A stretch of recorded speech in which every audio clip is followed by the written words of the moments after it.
Halo semua, perkenalkan kami dari kelompok 8 yang beranggotakan Salsabil Gisa Ramadhani, Asri Rahmawati, Rani Handayani, Dihatri Ramawati, Devi Agustina Widya Astuti, dan Gita Cahya Ahwati akan menjelaskan proyek UAS MSDM kami yang berjudul Training and Development. Pengertian Training and Development. Training and Development adalah usaha yang terencana dari organisasi untuk meningkatkan pengetahuan, keterampilan, serta kemampuan pegawai. Lalu, apa sih perbedaan dari training dan juga development? Training sendiri lebih ditekankan pada peningkatan kemampuan untuk melakukan pekerjaan yang spesifik pada saat ini. Secara lebih jelas, training adalah suatu proses untuk memberikan pembelajaran tentang pengetahuan dan keterampilan yang dibutuhkan untuk pekerjaan karyawan saat ini, serta di dalamnya terdapat suatu kegiatan yang bertujuan untuk mengembangkan kemampuan kerja serta kedisiplinan kerja pada tingkat skill dan keahlian tertentu sesuai dengan pangkat dan kualifikasi pekerjaannya. Sedangkan pengembangan atau development lebih ditekankan pada peningkatan pengetahuan untuk melakukan pekerjaan di masa yang akan datang. Artinya, development ini melibatkan pembelajaran yang melebihi pekerjaan sekarang atau pembelajaran untuk pekerjaan yang akan datang. Development juga akan merencanakan para karyawan agar tetap searah dengan perubahan atau perkembangan perusahaan. Tujuan dilaksanakannya training and development. Yang pertama adalah memperbaiki kinerja karyawan yang bekerja secara tidak memuaskan. Training and development diarahkan untuk membekali, meningkatkan, serta mengembangkan kompetensi kerja guna meningkatkan kemampuan, produktivitas, dan kesejahteraan karyawan. Oleh karena itu, training and development mampu menjadi solusi untuk mengatasi permasalahan kinerja karyawan. Yang kedua adalah memutakhirkan keahlian para karyawan sejalan dengan kemajuan teknologi. Perubahan teknologi yang terus terjadi berarti bahwa suatu pekerjaan juga senantiasa berubah, dan keahlian serta kemampuan karyawan haruslah dimutakhirkan melalui pelatihan, sehingga kemajuan teknologi dapat diintegrasikan dalam organisasi secara sukses. Yang ketiga, mengurangi waktu pembelajaran bagi karyawan baru agar kompeten dalam bekerja.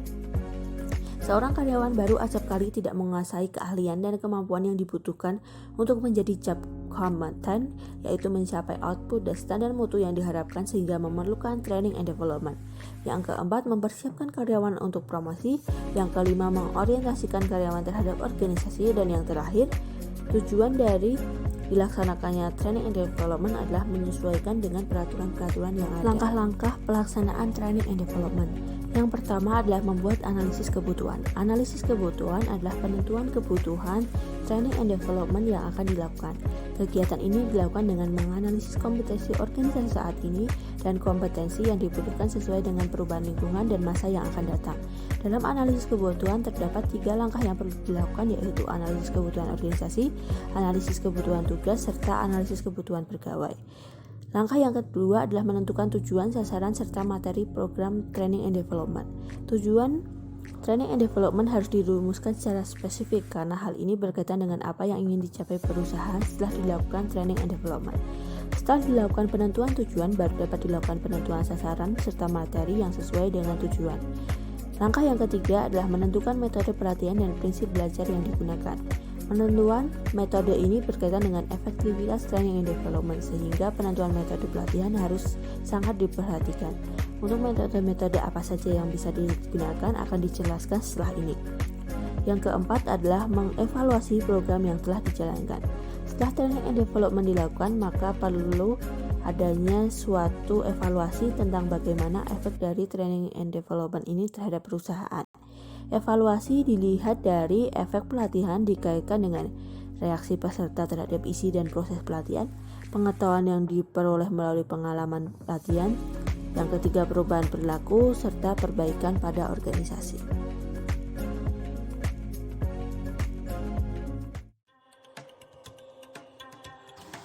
Metode on the job training. Metode on the job training terdapat 4, yaitu yang pertama, latihan instruksi jabatan atau job instruction training yang diberikan untuk pekerjaan yang terdiri dari urutan langkah-langkah yang logis. Semua langkah perlu ditata dalam urutan yang tepat. Petunjuk pengerjaan diberikan secara langsung pada pekerjaan yang dilakukan. Contohnya, mengoperasikan mesin vital. 2. Pendampingan atau coaching.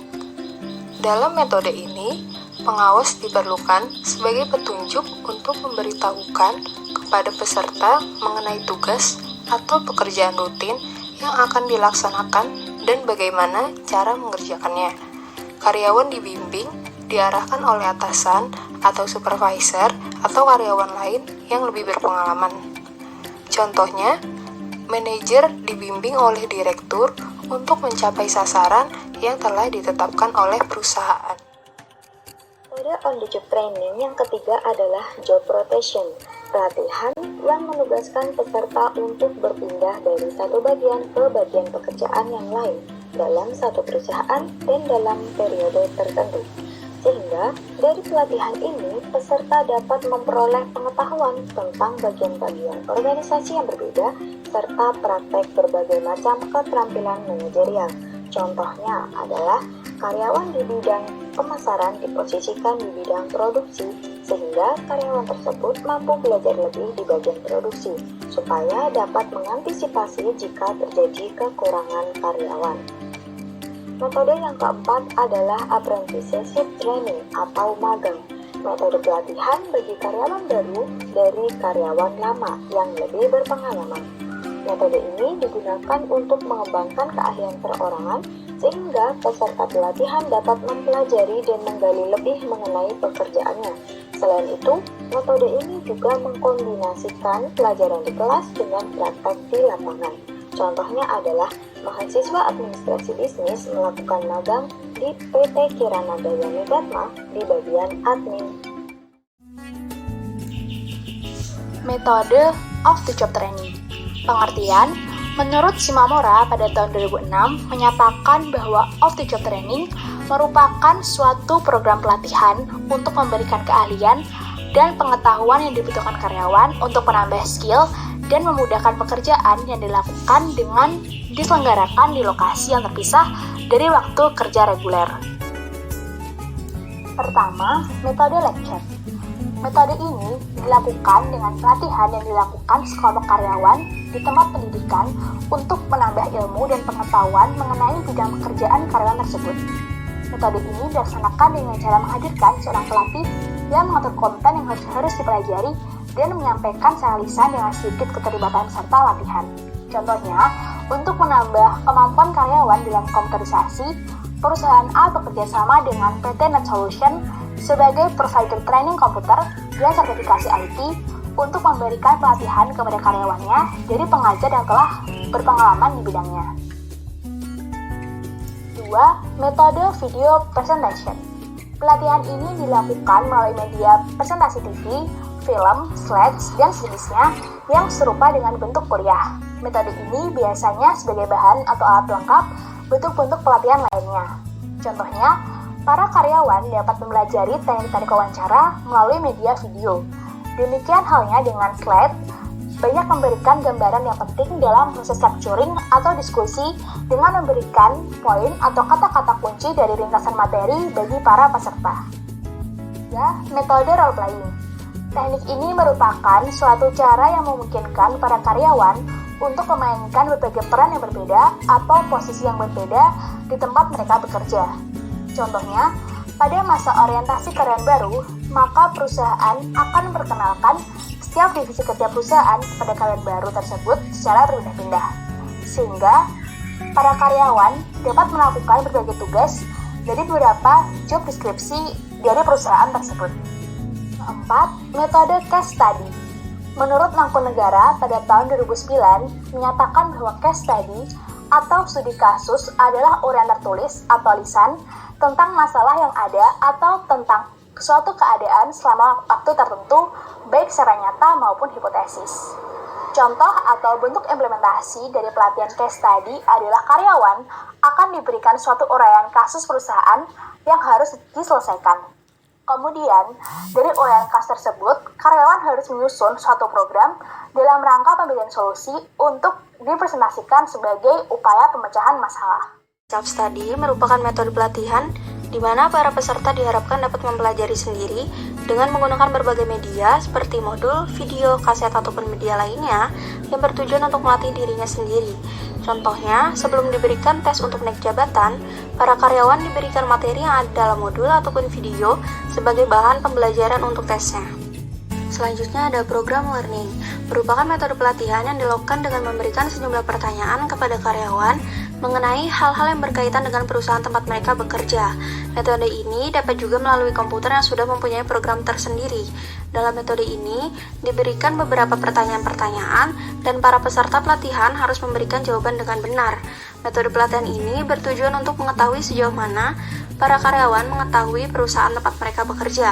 Contoh dari program learning adalah para karyawan Alfamart melakukan tes menggunakan komputer yang sudah diprogram khusus untuk mengetahui seberapa jauh para karyawan mengetahui tentang perusahaan Alfamart tersebut.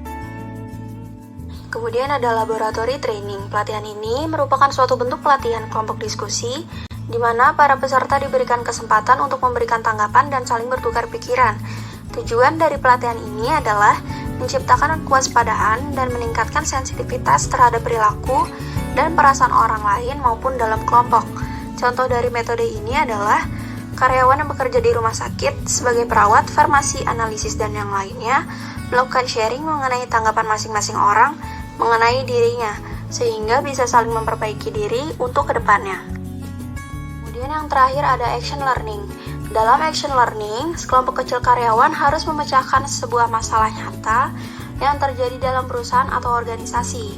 Mereka dibantu oleh seorang fasilitator yang bisa seorang konsultan dari luar atau staf internal perusahaan.